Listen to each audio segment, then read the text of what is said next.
Mundo Gráfico Producciones te da la más cordial bienvenida al conocimiento e historia ancestral, en la que se abordará el tema de el druidismo y los druidas en la religión celta. Conoceremos el contexto en el que se desarrolló el druidismo y cómo fue evolucionando históricamente en relación con los romanos. En esta entrega nos acercamos totalmente a la figura de los druidas, principales representantes del druidismo. A partir de las fuentes y estudios empleados desgranaremos las funciones de estos hombres, así como su organización y presencia dentro de la sociedad celta. ¿Quiénes eran los druidas? Para empezar, debemos saber que los druidas eran los sacerdotes de los celtas, un pueblo indoeuropeo que se asentó en torno a los siglos 8 y 4 a.C., por la mayor parte de la Europa atlántica, central y oriental, el norte de la península itálica y la región de Galicia en la península de Anatolia, la actual Turquía. Sabemos que la religión céltica estaba fuertemente relacionada con la naturaleza y el mundo de lo onírico, de lo mágico. Es entonces que los druidas cobran un gran sentido, o así parece observarse a partir de la etimología de la palabra druida. Esta parece provenir, o estar relacionada, con los robles, bosques y árboles sagrados, ya que proviene de dru, árbol, y waid, ver, uid, conocimiento, inteligencia. Aunque tenemos a los druidas como los máximos exponentes de la religión celta, sabemos que había otras figuras. Estrabón, siglo I a.C. a 1 después de Cristo, Diodoro Sículo, siglo I a.C., y otros autores nos hablan de los druidas, bardos y bates o filid, distinguiendo entre sus funciones de dirigir rituales, realizar cantos y realizar adivinaciones. La excepción es César, siglo I a.C., que es el único que nos habla de los druidas como la única figura y los encargados de los rituales. Lo que sabemos sobre los druidas es que tenían un papel religioso capital que los convertía en el principal vínculo entre el mundo real y el onírico. A esto se suma su capacidad de imponer castigos y expulsar a miembros de la tribu, ya que podrían excomulgar a quienes ofendieran a los dioses o cometieran algún delito importante. De esta forma los expulsaban de los rituales religiosos, y con ello de la sociedad. Esto entraba en relación al ser considerados tanto como los máximos exponentes de la magia como quienes guardaban los secretos y también la escritura ogámica, la lengua dada por el dios Ogma, dios de la sabiduría. Esta sería la razón por la que los druidas serían los encargados de educar e instruir a futuros druidas en las diferentes nociones que debían tener. Estos aprendices debían estudiar durante unos 20 años, empleando el griego solo para cuestiones no relacionadas con sus funciones. Los celtas tenían diferentes definiciones para los sacerdotes, tales como el galo gutuatri, habladores, relacionado con el irlandés gaz, voz.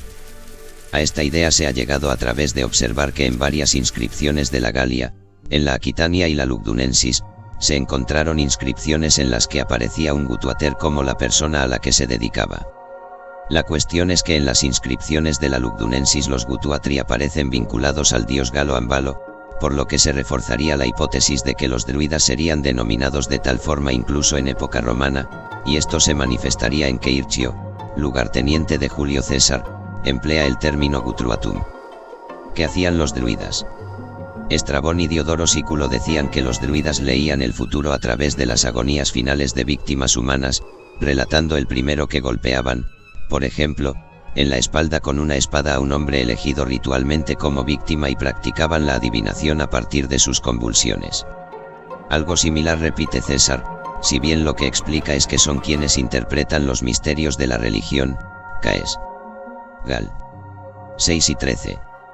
En este sentido, en el ciclo mitológico irlandés y el ciclo de Ulster se muestra a los druidas como profetas, y en esa capacidad de predicción sabemos que además empleaban el vuelo de las aves, la observación de las vísceras de los animales y puede que también la observación de las estrellas, algo que se relaciona con el calendario de Coligny, lo que les habría conferido una gran influencia entre los celtas.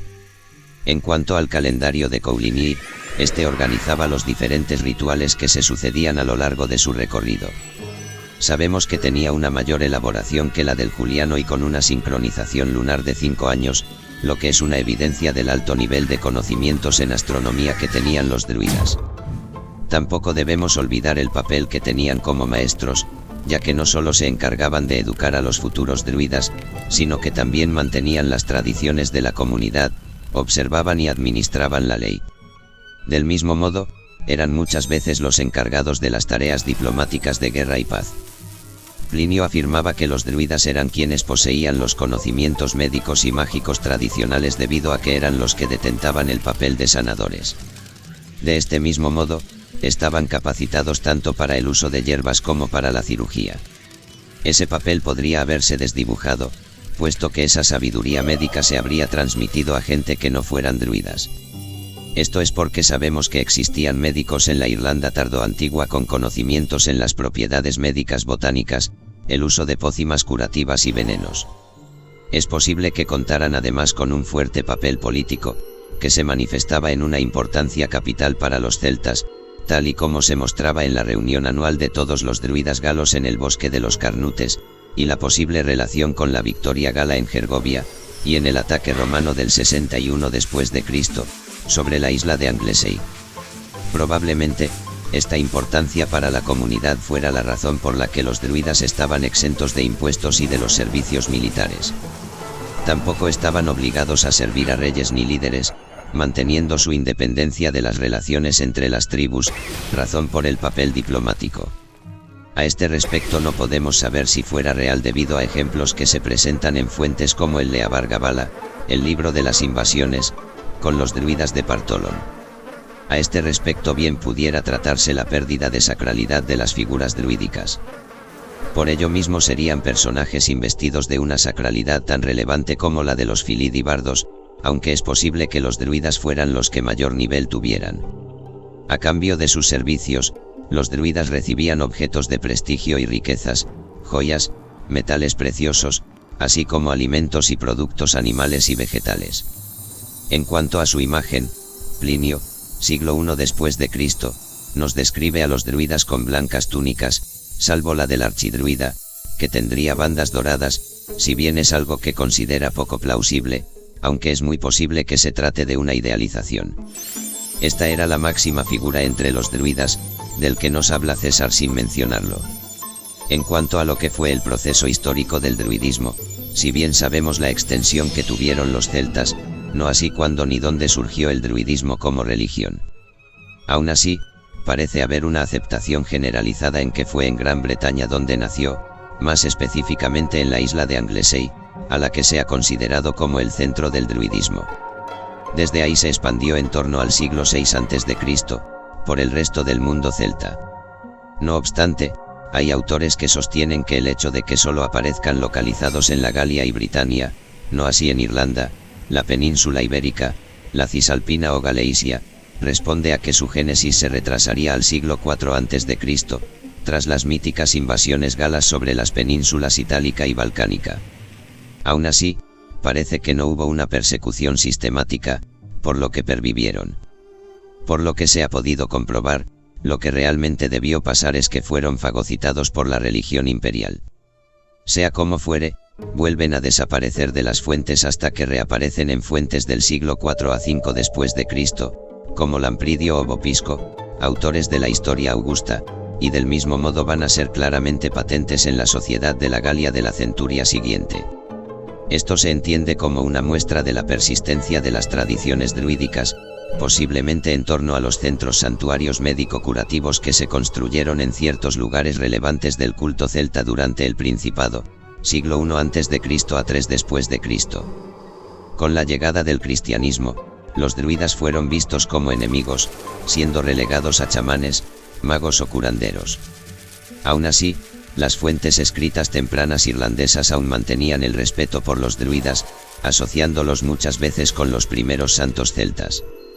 A este respecto, Pelagio, monje asceta de los siglos IV a V después de Cristo, fue acusado de prácticas heréticas, incluyendo la resurrección de los druidas y sus creencias paganas. Atendiendo a las fuentes que empleamos para el druidismo, poco se sabe sobre el proceso de la religión druídica antes de su presencia en las fuentes grecolatinas, cuya visión fue diferente según el autor y la cronología. Por esta razón, tenemos autores que transmiten una visión salvaje y otros, una mucho más idílica. Los primeros autores que hablan sobre los druidas son los griegos, quienes como Heródoto ya en el siglo V a.C., realizan descripciones tanto de estos como de los otros miembros relacionados con ellos y sus funciones. De estas fuentes podríamos destacar que tratan a los druidas y compañía con cierto respeto, lo que cambiará al llegar a las fuentes romanas y romanófilas, que suponen la mayor cantidad de referencias a estos. Este corpus de fuentes data de época romana tardorrepublicana y altoimperial, contemporáneas a las conquistas de la Galia y Britania, y a la supresión druídica que ordenó Claudio, siglo I a.C. a I después de Cristo. Es por ello que la visión que los druidas transmiten es sobre lo salvajes y crueles que eran, y las macabras creencias, poderes y rituales que tenían.